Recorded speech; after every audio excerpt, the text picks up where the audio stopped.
with you what we've done in short last week. That's whoever joined us, whether it's here or later on, I will send you the link, or excuse me, through my channel of YouTube, can definitely know what we are dealing with, what we're speaking about. So we started to speak about the three parts of the soul. We're going to elaborate and go deeper today a little bit. It's not hard. It's actually at eye level and very simple, but this is one of the reasons we're here in this world, to understand what is our tikkun, why are we here?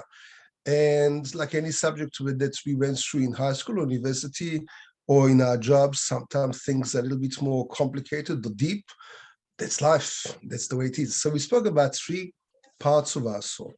The first part, I'm going to go a little bit deeper today and wider. So we're not treading in the same spot. We're going deeper and wider on a journey, life's journey. So the first stage really, or the first part that actually is within us and comes in the minute that we are born and stays with us after we pass away at the graveside forever and ever, eternally, till Tchias HaMetim, till we get reborn in the next world. This is actually called the Nephesh. And the Nephesh, we understand it from the word Nephesh. In other words, this is the lower animalistic part of us that we share with the animalistic world. And that's why many people have told me that when they have animals at home, any kind of animals, whether it's dogs, cats, and otherwise, they see them speaking or barking or observing something in the corner that they are unable to see. And that's definitely the spirit's world. And that's Nephesh, that animalistic soul, we're going to go deeper a bit today, resides where in our body? It resides in our liver. And through the liver, it goes into the blood flow. Yes, you have a statement in Hebrew and obviously also in English that the blood rushed all the way to his brain, all the way to the mind, meaning there's a residential address, there's a location, physical location for the animalistic soul where it resides, but from there onwards, which is the liver, right, the seat of our temptations, the seat of our animalistic desires, the seat of our ego, and that part of us which pulls us down, right? I see two Michaels in front of me, the same Michael I understand. So, right, whichever, I'm going to speak to two Michaels, right? So whichever way it is, it's okay. That seat is within the liver, and from there, it addresses and stretches out to anywhere under our diaphragm. So that's why that's very interesting. That's already called medical Kabbalah, which I teach from is. That's why we have different set of hands and different set of legs. What's the difference between legs and feet? It's very interesting. With our hands, we show emotions. We show our way of thinking. I move my hands when I speak. I want to hug or embrace or love somebody with my hands. I don't do the same with my feet. With my feet, say, let's vote with our feet, meaning I'm showing my earthly desires, my earthly intentions. So a person, Kabbalistically, that has bad habits or old habits that draw them back, we're looking at the pointing of your feet. In other words, you're subconsciously or Kabbalistically at your old habits that draw you back, at addictions, at obsessions. Why? Because they're drawn after that animalistic self, which is well seated in our liver. From there, this is transformed. Whatever happens in the liver, any food that goes through the liver is transformed into blood. And from there, the blood goes anywhere around me, even to my mind and brain. If I'm full of myself, I'm full of ego, I'm full of lust and desires, I'm defining myself through my lusts, or I'm full of anger and I've got anger management issues, then that will hijack even my higher soul, which resides in my pituitary gland up there in my mind, right?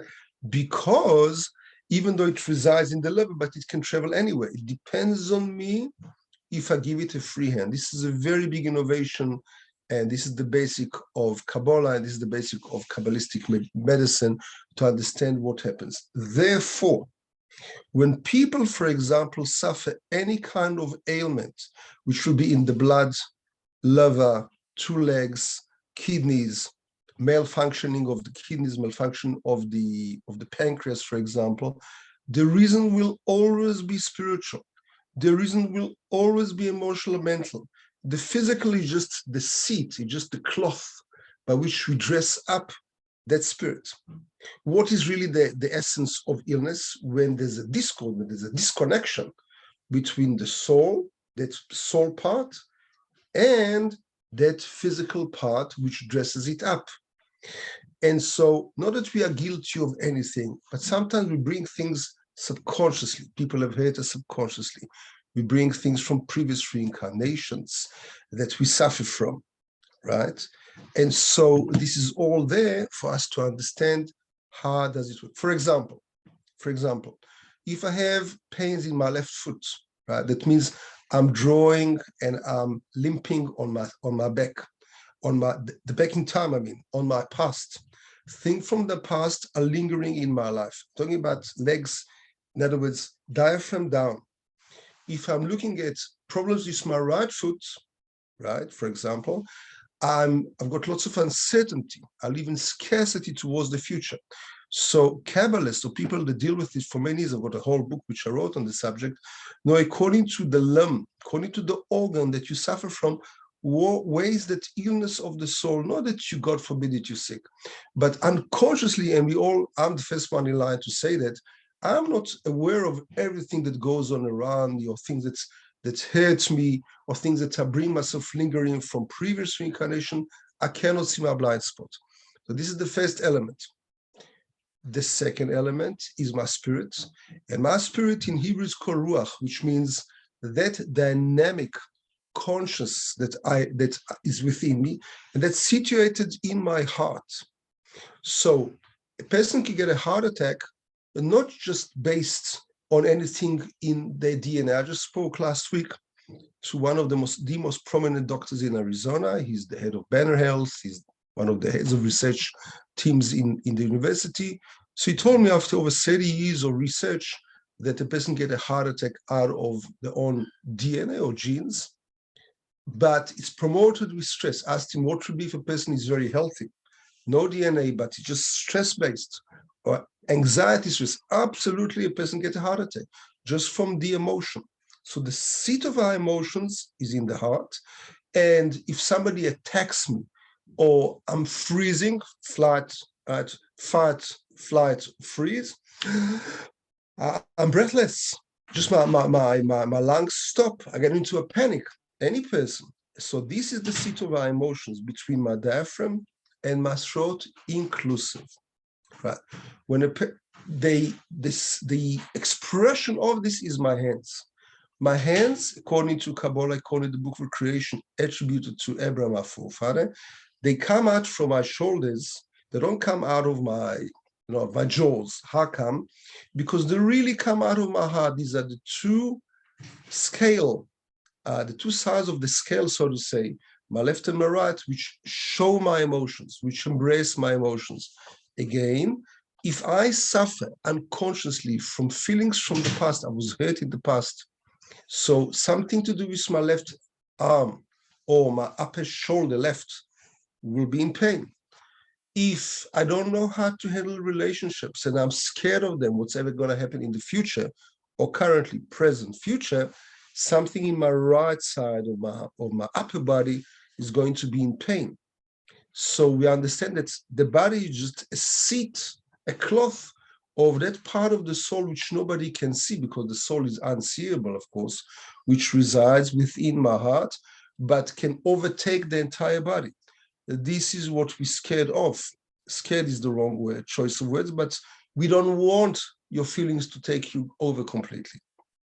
In the same way, we don't want your animalistic self, your desires, your lust, your temptation to take over completely.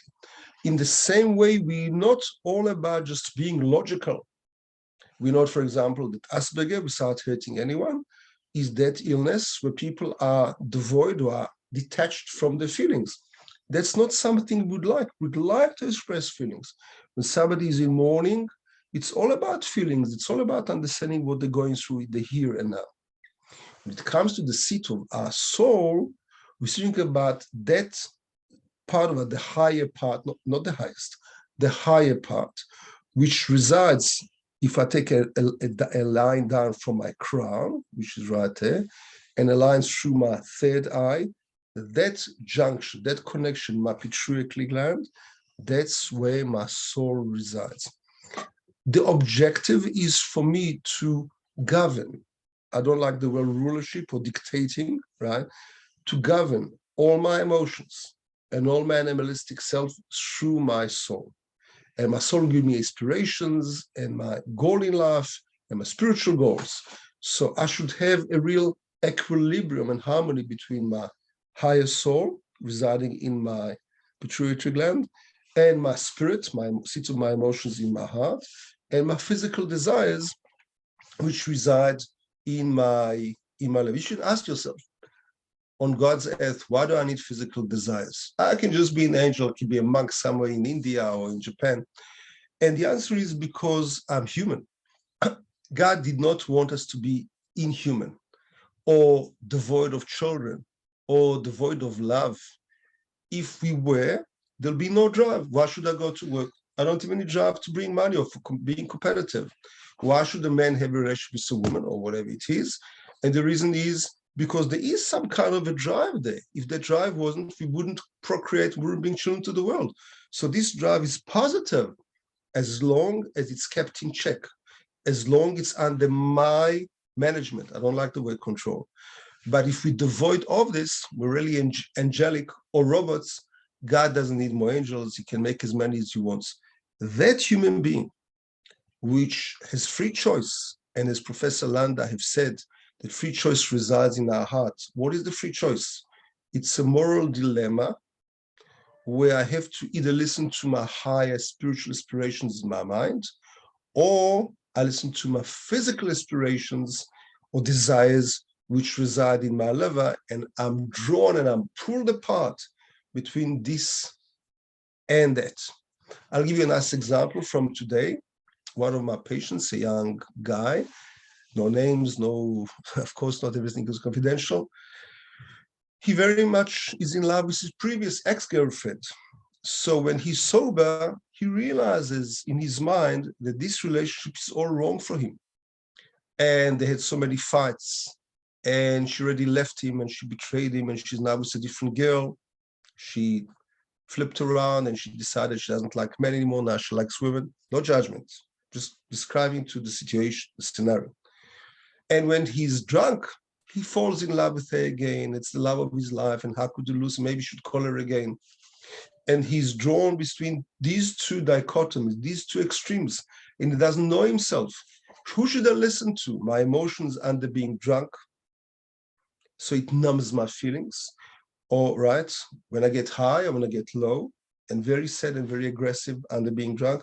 Or should I go after my logic, or is it really just logic, which says, no, this is not the right person for me. And if she betrayed me, she cheated on me, it can always happen with anyone else. So I'd rather go to next. He's already got another girlfriend, but he still is in love with the previous one. Who should he listen to? We would like to make merging between these two forces, not only the logic. We're not only logical human beings, but not also only the emotions.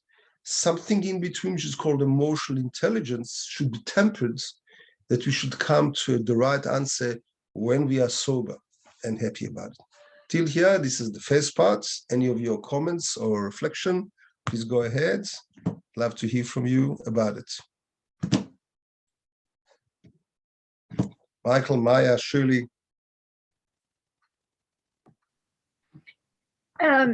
Did you say that the neck on the left side is associated with the past? Yes, any part of our body, including our brain, which is related to our left side, it's got to do with our past. The difference is as follows. If it's diaphragm down, it's got to do with past habits, bad habits. Sometimes I'm not aware of them and I'm not at fault or at guilt. It's just I got used to from my home. I saw bad habits, bad tradition, bad customs. I got used to it because that's what I saw. I didn't know better. It's got to do with my diaphragm upwards till my neck. It's got to do with negative emotions or emotions that draw me back from my past. For example, a lady might be, a woman might have been really hurt from a previous relationship. She's already in a very positive relationship, nevertheless, she still suffers in any kind of way, in dream form, or with the new partner she has for life, with things that come up, emotions that come up from her past. Can happen to a man, a woman, child, definitely. And the same applies to our mind. Our mind, sometimes you can hear a dialogue. I had it this week, we say couple therapy, that she speaks about the past and he speaks about the present and the future. They don't live in the same dimension, in the same room here and now. She resides in the lingering past and he resides in the here and now and future, what we're going to do. They don't speak the same common language. Make sense, Maya? Oh, yes. Yeah. The reason I ask is because I always thought of it as Chesed and Gevura on our right and our left. That's true. That's very true. So is that... I'll explain, Mike. Yeah. It's associated with those qualities as well as past and future? Yes, it does. So Chesed, Michael, what it means, Chesed means the quality of compassion, kindness, which we're going to go into the Sefirot later. And Gvura means really judgment or limitation. When I limit myself, where do I live? Where do I reside? I rely on my past. I rely on some kind of limitation in my thinking. I'm not open-minded. I rely on my tradition of whatever I've learned, either from myself, previous reincarnation, my parents, my peers, my teachers. When I go towards the compassion on the right side, I'm proactive. Proactive means I'm allowing myself to open my mind, to look at new options, new understanding, even though I don't cover it. By the way, that's the criteria, one of the only criteria that the Bible gives, the Old Testament, towards marriage. It says, therefore, a man or woman should leave the home of the father and mother and cleave to the wife. What does it mean, leave the home? They're going to live in the same home? Obviously not. It means Kabbalistically, you come from a different kind, certain kind of templates, of mindsets. And you might tell your spouse, well, that's what I saw by my mom. You're forgetting that your mom is cooking for 30 years, your mom laundered for 30 years, your mom is clean for 30 years. She's got so much experience. Your young wife, she doesn't have any experience. She comes from a different kind of setting. In order for a marriage to work and any relation between any two people at work, as friends, siblings, you have to open your mind and see the present and the future with an open, inviting inclusiveness to think, where is he coming from? Without that, we will always be stuck where? In our past, in our tradition, in our customs, and unable to listen to different people's opinions. And that will only widen our horizons, which is incredible. For example, in palmistry, when a person immigrates, even out of state, from Miami to California, you see a whole change of mindset. It expands your mindset, which is beautiful. From where you come from to where you go, between which people, which customs. That's why many people enjoy traveling overseas or different culture, because it does expand you as a human being if you're humble enough to integrate it. Michael, Shirley. Can't hear you. There is no voice. Can't hear you. Something there is, okay, sure. Right. So we're gonna wait 1 second for Michael before we carry on, right? Yes, now, okay, great. Okay, try now. Okay. Yes, I can hear you. Let me set the echo. Yeah, so I just wanted to comment on how you touched on the tree of life concepts, the mercy, a pillar of mercy, a pillar of righteousness. And I was just wondering, how does that tie into what you were saying about how the left side of the body has to do with the past and the right side has to do with the future? Because as you know, I'm a musician, and when I was 17, I was paralyzed on my entire left side. I'm so sorry to hear. Which was I've recovered since then, not completely, Wow. but I've started to notice that a lot of it seems to be psychosomatic to a certain degree, and through therapy and things like that, and through studying Kabbalah and just keeping an open mind, practicing mindfulness, it's definitely helped to put things into a different perspective. Awesome. And, yeah, so I was just interested. My question for you is how exactly does, I guess, the process of the constant death and rebirth of the soul, sometimes on a daily basis, how does that tie into, I guess, gaining more light or more wisdom? Because you touched on last week about how suffering, and tribulation, hardship, is Yes. what defines us. So I was just interested in how, especially someone like me with a physical disability, how do those two things really tie in together? Right. So I will just give you an example that you feel in a good place. One of my patients in the past is a doctor of psychology.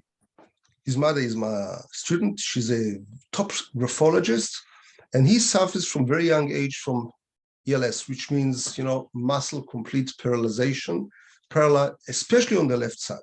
So he did his doctorate in psychology in the States, and he's from overseas, from Europe, just to understand at the age of 36, where he's married and completely stagnated, before he passes out of this world completely, passes out literally. What on God's earth does God want from me? What am I suffering from? And he went to many, this is to praise him. It's nothing to do with complimenting myself. No, he really did incredible study there. And he went to all the doctors and different kind of hypnotherapies, whatever it was. And he wasn't able to find any kind of solution for that. That happened about 15 years ago. So he came to me only once. I don't remember his name. And if I did, I wouldn't divulge right over here. So what I did with him, which is very interesting, is past life regression. This is very interesting for you. Past life regression, he showed himself to be about 500 years back, somewhere in Turkey, where he was a political, in the political movement, and was arrested because of his very liberal kind of political views. His body was put into this iron cast, all the way neck down. And through the past life regression, because it's 3D, it's alive, you see his entire body cringes, and he can't move. He's completely paralyzed like this. It was incredible. And so I moved him forward about 2 years and said, you still hold very adamantly and vehemently your views. Absolutely, I'm going to die for it. I move him all the way up till the end of reincarnation, after 40 years. Were you prepared to pay the price of a lifetime for these guys who hold you imprisoned and incarcerated for your views? Absolutely not. They're not worth it. My life is not worth it. So everything that we've done in the past, we remember it, is right there. We're going to speak about it in that sphere, we should call it as back unconscious knowledge. The point of awareness right there at our back is like this kind of mesh at the back of our mind. That's where everything that I've ever experienced, it's all there. When I go through hypnosis, we bring it up from there. So I brought him back to the beginning of that imprisonment and asked him, what would you like to do? You tell me, because we can override that recording that the person went through, if out of your own free volition, your own free choice, you want to just say, yeah, I want to run away to France, become a free fighting liberal political movement kind of guy, and fight from there in order to pay a price for 4 days of suffering, which he did. And the incredible thing that after this one-time appointment, it was his show, not mine, he became free. That entire illness went, that was incredible. So, and it's one out of many that we're not at storytelling time, but the point being that we understand Kabbalistically, and this is not the time and place, that anything to do with the left side is what will linger behind. And I'll give you an example. This is my innovation, but it's interesting.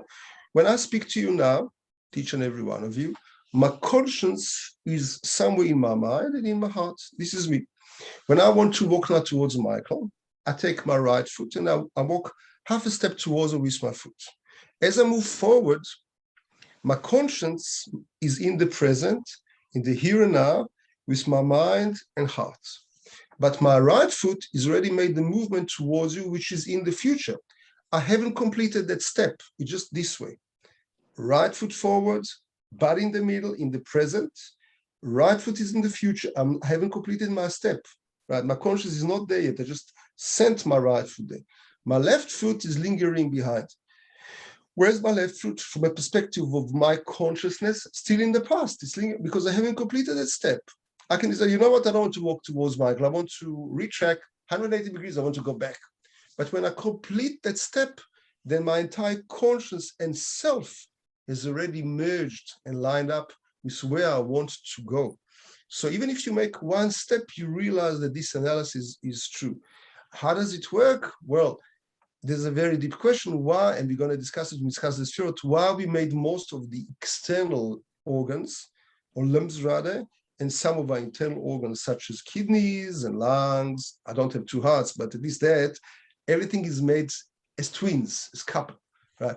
And what we think today in modern science and medicine, that I can do away with one of my kidneys, this is true. But they don't, Kabbalistically, they don't do the same work left and right.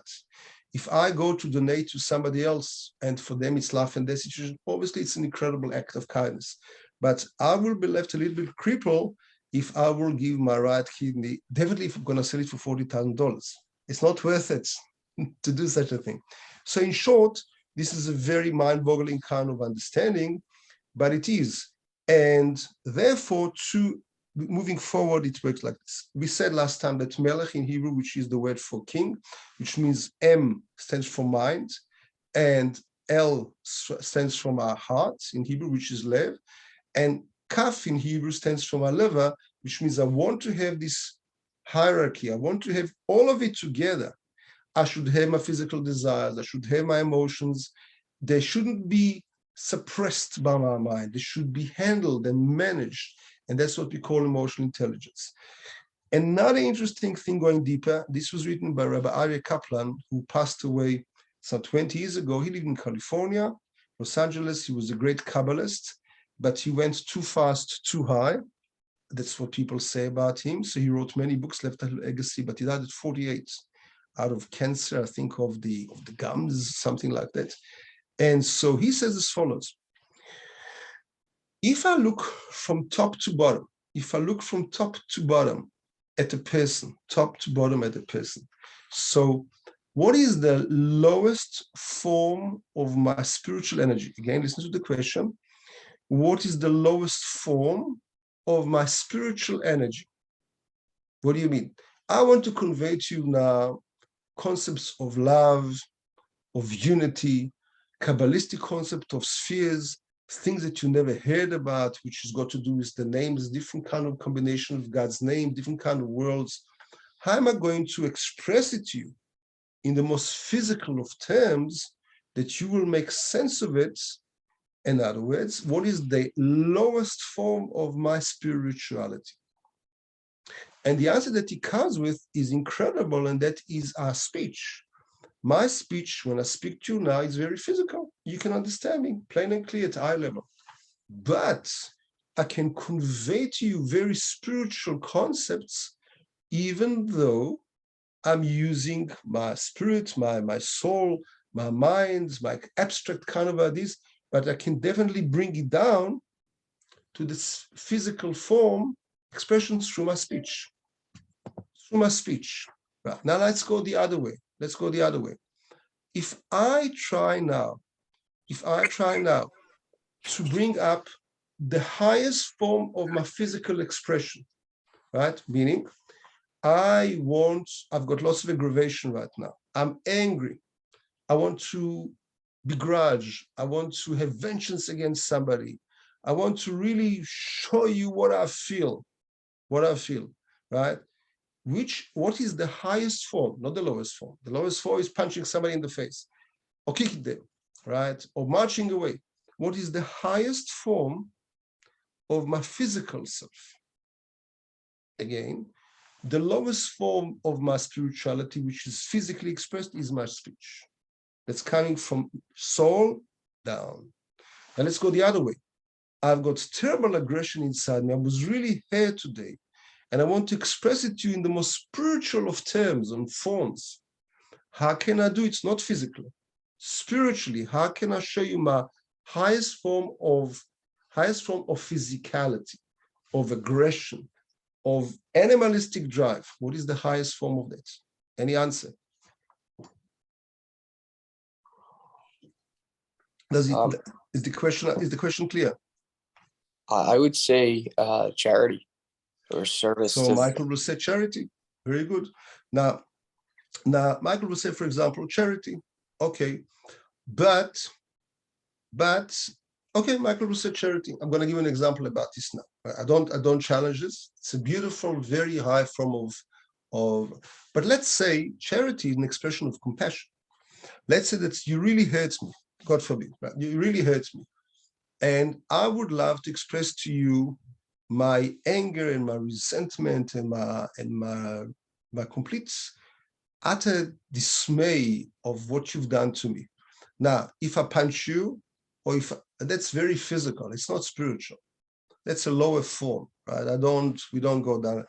The highest, that's Kabbalist, the Rav Aryeh Kaplan, that he says, the highest form that I can express my physicality is also my speech.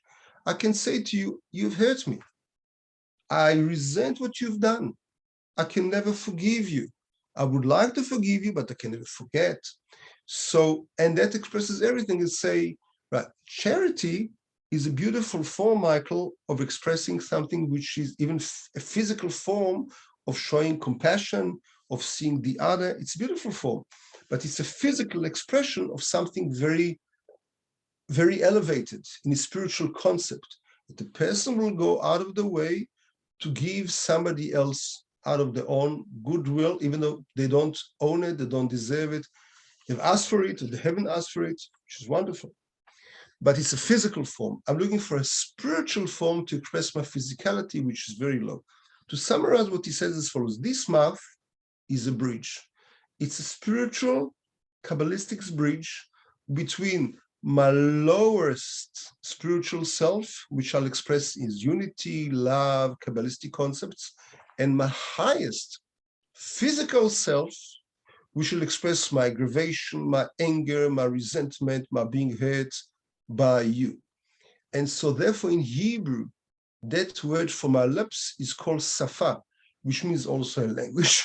Excuse me, but it's the same grammatical value as Shekhinah, as the divine presence. If you know, it's very important, Kabbalistically, very important secret, if you know how to balance your speech in such a way, for example, Michael is a writer, other people that are here are also writers. Almost everyone around here are writers that I can see in front of me right now, in one way or the other. When you involve your expression in speech or in writing, and you're able to balance that energy and show compassion on the one hand, and your lowest feeling brought up in a different way, in a positive way, then you made it. Then that balance allows you to go a step high above your logic, into your intuition, into that part which is your divine guts feeling, which you feel, I have an inkling, this is like an enlightenment that I have. And that you can do only by balancing that kind of energy that you have. Okay, any comment on that or reflection? And then we can move forward. Shirley, Maya, Michael. Otherwise, we move forward. Make a public auction. 1, 2, and we understand that it's obvious, but I said it makes sense, and move forward. No questions means that we understand. Right. Okay. Why did I say that the soul is not the highest part of us? Well, we have 2 other major parts which are hidden. We all know about auras. We go to the East, we hear about 7 auras around us, which is true. We can measure them through an aura machine, and we can see the colors where they reside inside us, the chakras, which is our spiritual centers.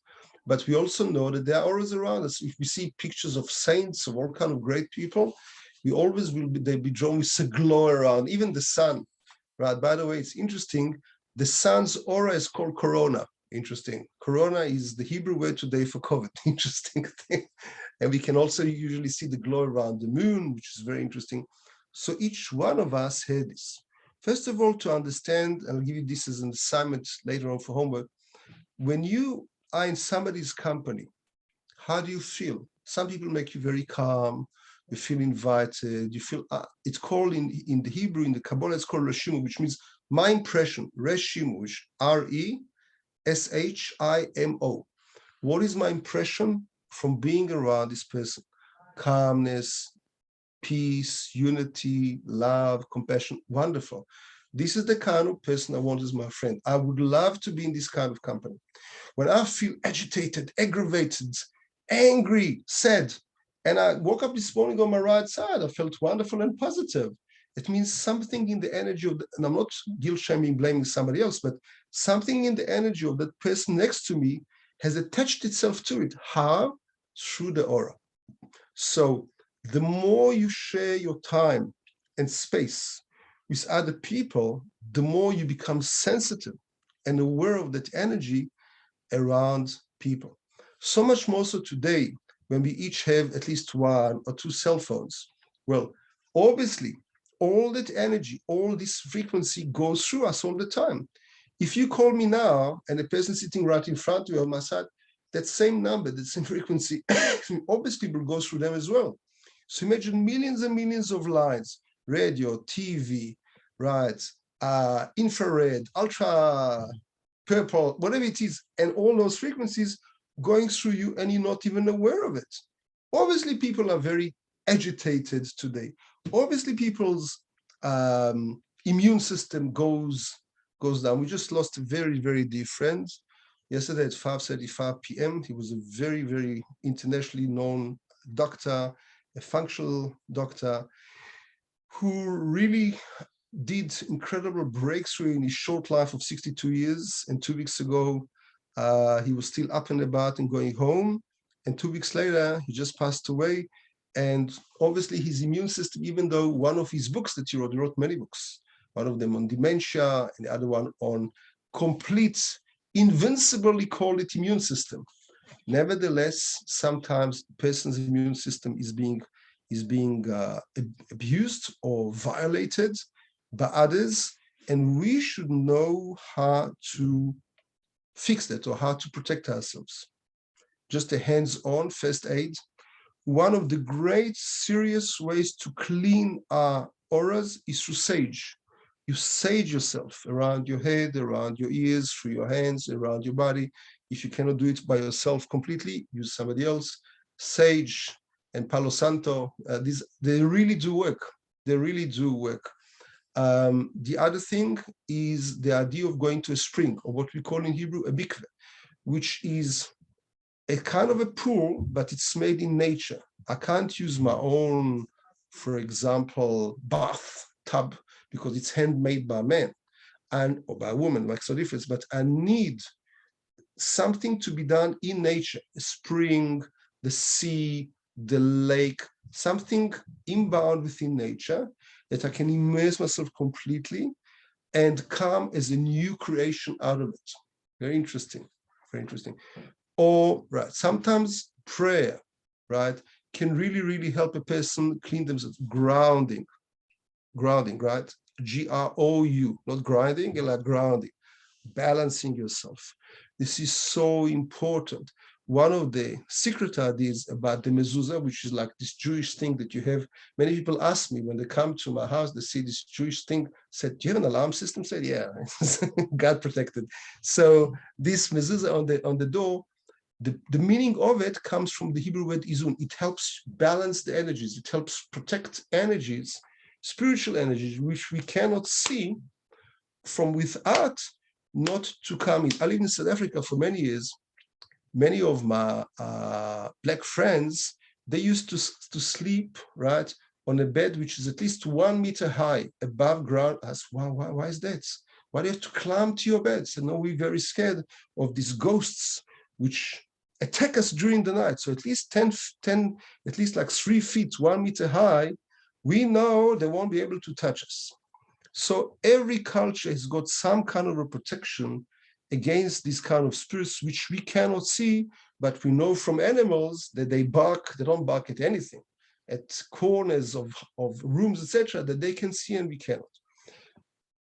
In general, we call them as follows. One is a protective aura around our bodies till my neck, and that's it. And one is above my head. The one around the body is called chaya, which means that living aura element, which is supposed to be very sensitive to energies around me from people, from anything horizontal, 306 degrees radius around me. This is called chaya. So after interaction with people, I, for example, see quite a few patients or people, or during the day or conferences, whatever it is, sometimes you can feel drained by one person more than 1,000 people because that person needed a lot, or that person was very much a take, or that person robbed you from your energy. Can definitely be. The other way is different kind of attitudes, opinions, beliefs, what we call today, for example, CBT, which means somebody introduced a new concept into my life. And I didn't check it, I didn't screen it, and I accepted it into my belief system, into my inner intentions and willpower, but it actually is not right for me. It compromises who I am. So that should also be checked. This is the aura around my head. So different people, we always should keep us not being paranoid, but always every day, at the end of the day, make up some kind of time with yourself, contemplation, meditation, to clean your physical aura, which is called chaya, which means that living element around you. And by the way, according to Kabbalah, according to the Holy Zohar, when a person dies, that is always kept at the graveside. And that's spiritual highest self, which is connected all the way to the crown and up, endless. And that is called Yechidah, which means that one unit, which in its highest form is connected to my higher self, to God, to inspirations, which is endless. And that's where you see great people that brought down to this world, the great masters, all kind of enlightenments throughout the ages. They were connected there and they were able to clean it and to cultivate. The next step we're going to learn now, how to do it. Reflection till now. Shili, Baya, Michael, Gil. Gil, we didn't hear you today.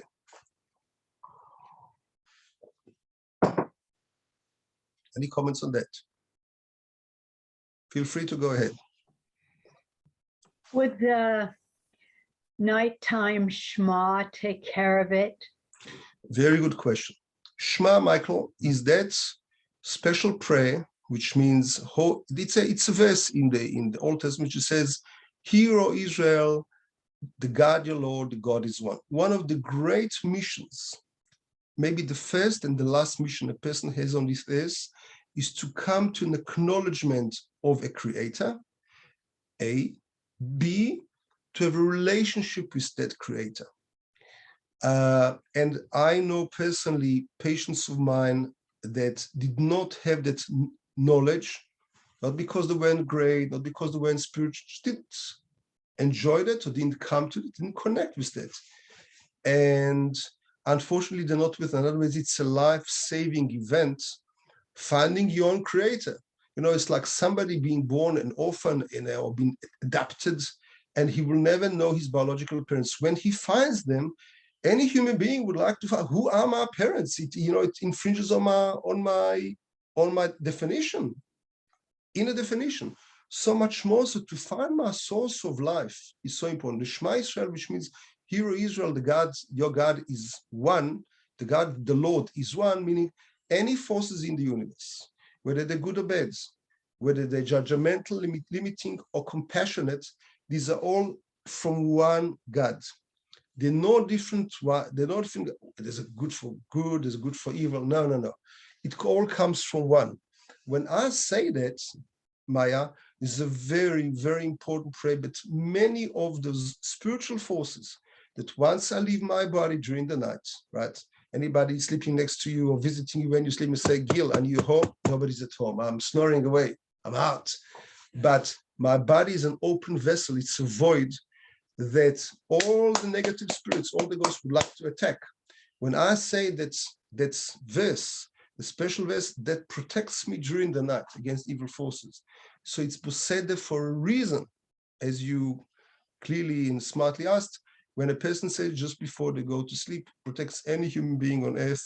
By the way, if you are standing in front of anyone who would like to bewitch you, seriously, black magic, and you're scared of them, the powers, right? Any kind of channeling medium or sciences or speaking through the crystal ball. If you say that verse, it nullifies straight away Kabbalistically all the power they have against you.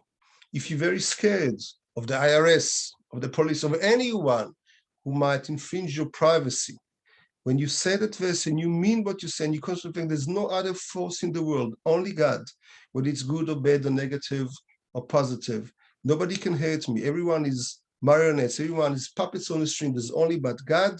You come to that acknowledgement, at that level of real belief, nobody can touch you. And whatever will happen to you, this is God sent. Doesn't mean that bad or that hardship won't touch your life. It means if that's God what he wanted, that's what will come. But at least I'm an acknowledgement that any kind of messenger coming into my life will always be from God. There is no third party, God and me. It will always be God facing me through a third party. Does it make sense? What was the verse again? The verse is here, H-E-R-A-R, here, O Israel. It's a verse in the Old Testament. Hear, O Israel, comma, the Lord our God, right, is the Lord our God, comma, the Lord is one. Meaning, God, we're going to learn it later, God, G-O-D, is that force of that's rules or dictates nature, governs nature. When I look into nature, Michael, and I see a lion devouring a zebra, how cruel. No, it's not cruel. She's having her meal or he's having his meal, and that's nature. But I don't want to be only under the forces of nature, because person that had the hump, from Notre Dame, that famous movie, he said, I'm not an animal. Lord means I go and I seek for that compassionate father. So meaning this follows, that sentence says as follows: whether I see forces of nature which are very judgmental, very harsh, whether I see lots of compassion from my father, I know this is the same God. When you have children, Michael, you'll see that sometimes as a father, you can be very, very compassionate and loving and playful with your child. And sometimes you can be very, very stern and strong because that child lost his limits. You don't mean to be harsh or bullying your child. You just mean to put them in place. And the child says, I hate my daddy. He is so strong. But really, you're governing his steps. You're watching his step to make sure that he goes on the right track. From your perspective, being very compassionate. He just experiences you from a judgmental perspective because you want him to put him back in there. No drugs, no alcohol, don't stay up late, don't do all kind of inappropriate stuff. He sees this as judgment, as limitation, but really you being a very compassionate father to him. Shirley. I want to add something regarding everything we spoke about, because it's not a simple concept to understand. To understand with your heart, not with your mind. There is something called knowledge, right, which is yeda, and there is something called knowing, which is yodea. And many times through our, everything is accessible and available for us today, and there's a lot of knowledge out there, and I like to call it a Google head, because you can really load your brain and your mind with so much information. It doesn't mean that you're going to know it with your heart. And the challenge goes as follows. In our market and the industry today, and I have some business background, we talk about target market and avatar and how to be specific and to advertise the results, right? When you market, and we coming from the holistic field, tell the client what they can get by being with you. Right. And I resent that, because it's not what they can get, it's who they become. And there's a difference between integrative medicine and integrative process to holistic process, where holistic is more about body, mind, soul, and spirit, as we discussed today, the past, which means the left side, the right side, the different organs. It's a very deep process and journey to take, and you take it step by step, meaning as follows. I cannot tell someone, read the Shema, and if you read the Shema, you'll be protected. He might do it for a while, but it's become a template. It's become like something he's doing. We're not feeling it. His neshama is not there. His soul is not there. Right? Yes. So we need to meet anyone, mostly ourselves, where we are at. Where is the beginning? Some songs talk to them, music talk to them. And if you look in the field of holistic medicine, healing process, and here we are talking about Kabbalah, with the Kabbalah on us, the mitzvot, or the understanding. To receive upon ourselves different kind of we commandments. need to be a kli. I can't tell my 4-year-old, here you go, honey, drive the car. Even though you're really going to be happy receiving the car key, he's not capable of maintaining and handling and managing the driving. Even if you send him to a certain class like karate or gymnastic, what he can do and a 9-year-old or 14-year-old can do different, just because, you know, physically they're not the same. Right. There is a certain element, big element in preparation. The whole Jewish religion, tradition is all about preparation. We're preparing for Shabbat, we're preparing for the holiday. We have Havdalah between the Yom Kodesh and Yom Chol. It's all about understanding where you are today. Who are you today? What do you feel and what do you think today? And this is where we join forces by saying, okay, this is who I am today. Maybe Shema is not something I can, but let me understand what Shema is all about. Where is my heart is touched, right? Because like praying, I can pray with my mind, I can pray with my heart, and I can voice it out until I'm tearing and I can't hold my breath anymore. We need to do this journey, because in that journey, as we said, being humble, but being humble sometimes is kind of like an analogy for being broken. And it's not that, it's really be able to receive different kind of application in life, where it's not just about me. We learn meditation and hypnosis and psychotherapy, vibration, vortex. All of that is kind of like not canceling, but let's say nullifying our own ego and say, okay, I have boundaries. I have limits. I am a parent, I'm not your body. I am a professional. I am a woman. I am a man. With that instrument, we're starting to filling up the bucket. You need to figure out, each of you, what is that instrument? What is that vessel?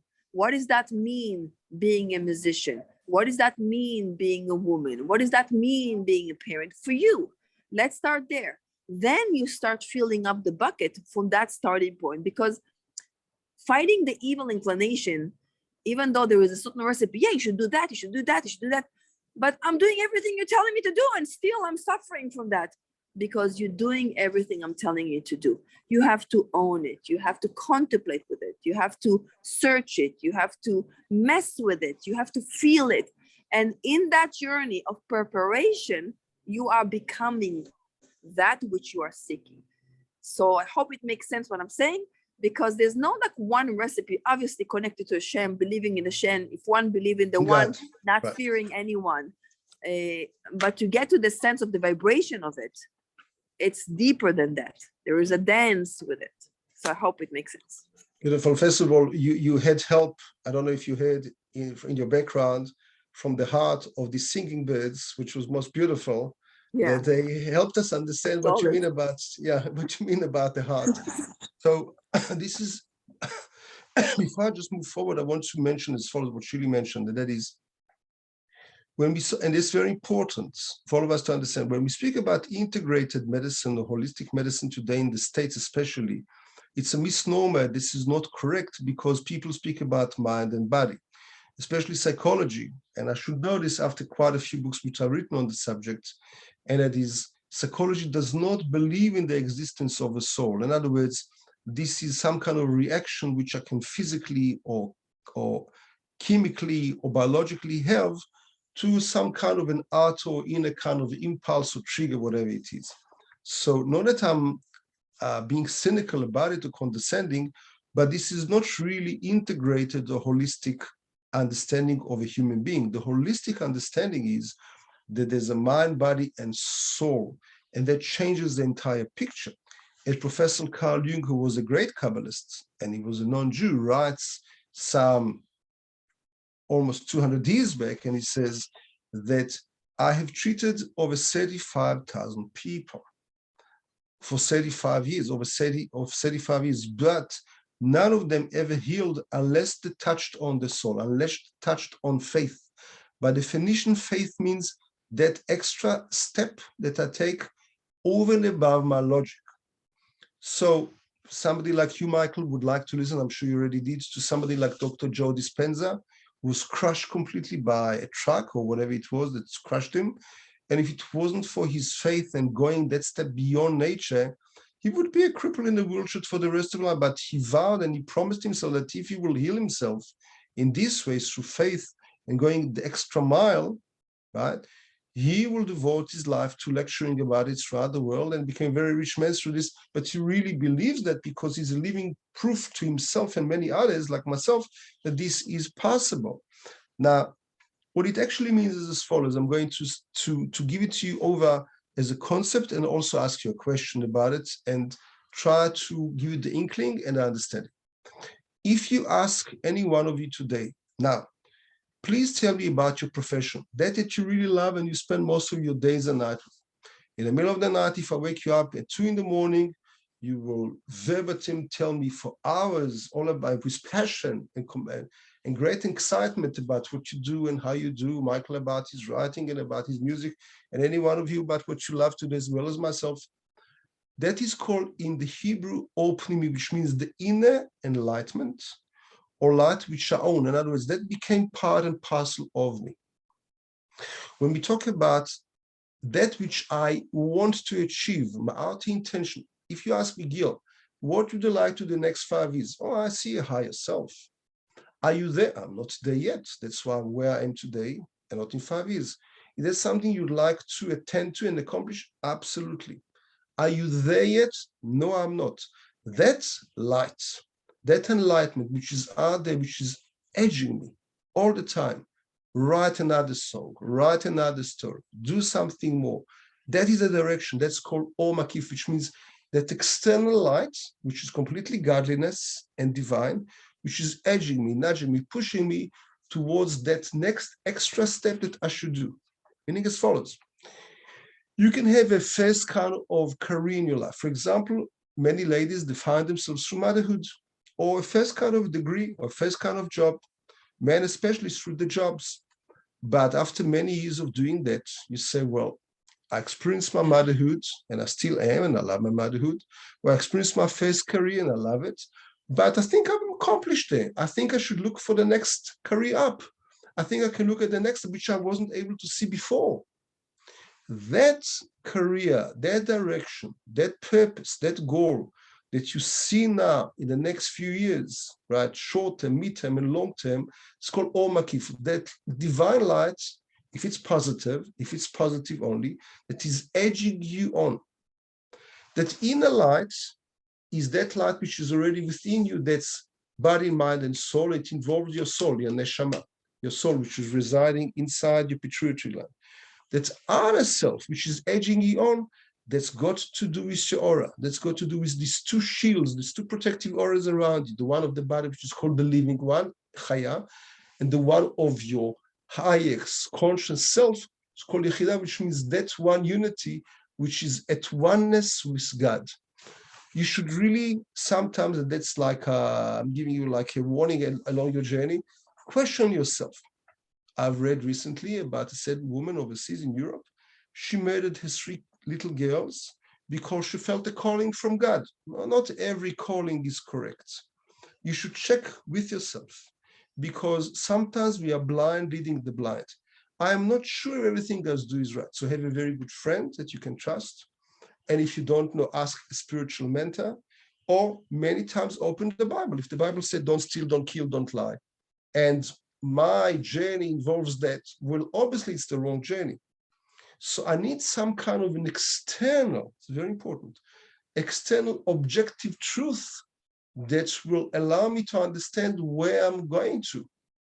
In the South, like in Arizona, Texas, the 10 Commandments, by the way, were allowed into the Supreme Court because they hold this is like the basic, highest form of ethics a human being should go for, accomplish, cleave to.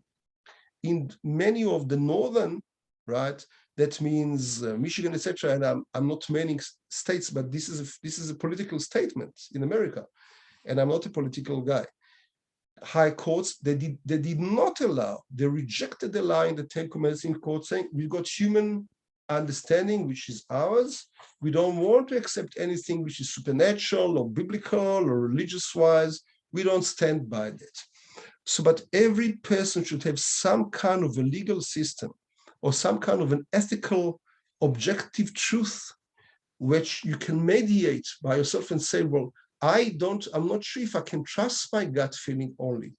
Can I search, can I check that many spiritual mentors before me through the ages, at least in the Bible, the one that I believe in, held by that truth, walked in that way, that you can see your higher self. And last but not least for today, it's a nice Kabbalistic secret.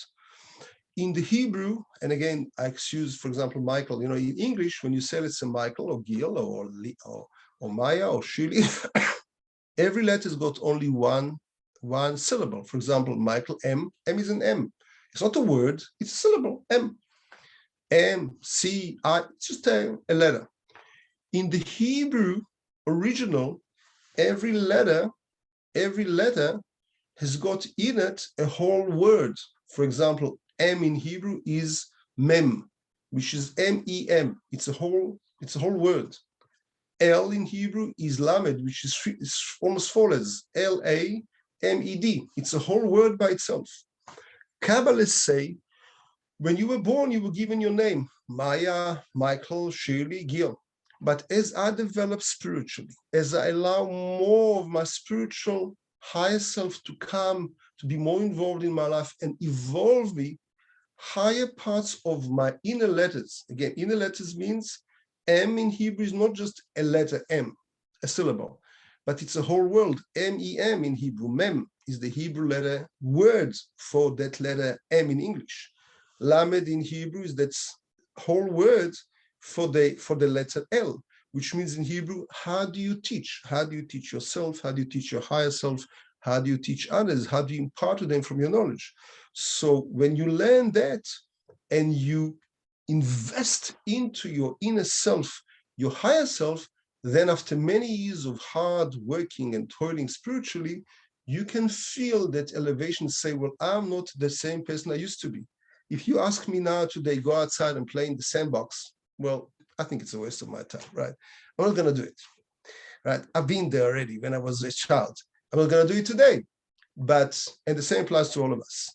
So where are you holding now?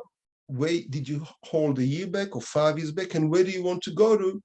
This is an assignment I will give you to check with yourself. What do you feel that your higher self is taking to, which is positive, which is healthy, which you want to accomplish with a certain deadline on it, 1 year, 5 years, and start walking in that direction now.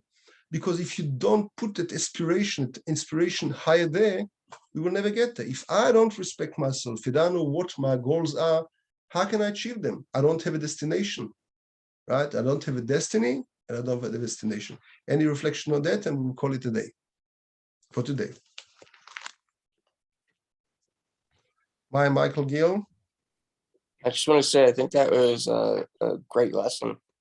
Cover a lot of things, and it's definitely a lot to reflect on. Yes, it's quite a lot. It's quite a lot, even though it's given in a nice way, but it's quite a lot. Yeah. Right. Maya, any comments? Yes, I have one. cool thing that I learned to do years ago, and that is Yes. when I don't have anyone handy to consult with, as you said, find Right. someone and ask. I envision myself talking to myself 5 or 10 years from now. So Incredible, beautiful. and you know what? I started out by placing 2 chairs opposite each other and sitting in one and speaking to myself. And a whole lot of crying goes on, by the way. But I'm past that now. I'm past the crying phase. But it's incredible because she knows stuff and she does not let me get away with anything. This is so beautiful. This is part of what you discovered, which we do in psychotherapy, which we speak to the inner self or higher self, or the child within us. And I'm all forward for crying, because when do we cry? We cry twice. Once we cry when we peel an onion. The other time we cry is when we peel ourselves. And when we touch an inner chord within us, then we cry. And crying is the most beautiful human expression. To me, it doesn't show weakness. It shows inner strength. When a person really cries from touching their heart, touching the soul, identifying who they are, what's sore inside them, what's painful, what's hurtful, or where they identify with somebody else and have compassion for somebody else. This is a very important process. So I don't invite you to cry, but I embrace and welcome what you've done, which is incredible work. Well, let me just tell you, the number of hours per week that I cry, I wouldn't want people to know. So thank you for saying that. So at least maybe if we can cry in a happy mode today after this session together, and have a happy overlook. Have all a wonderful weekend, and we will see you next week, same time, same place, same link. Shabbat shalom. Thank you. Bye-bye. God bless.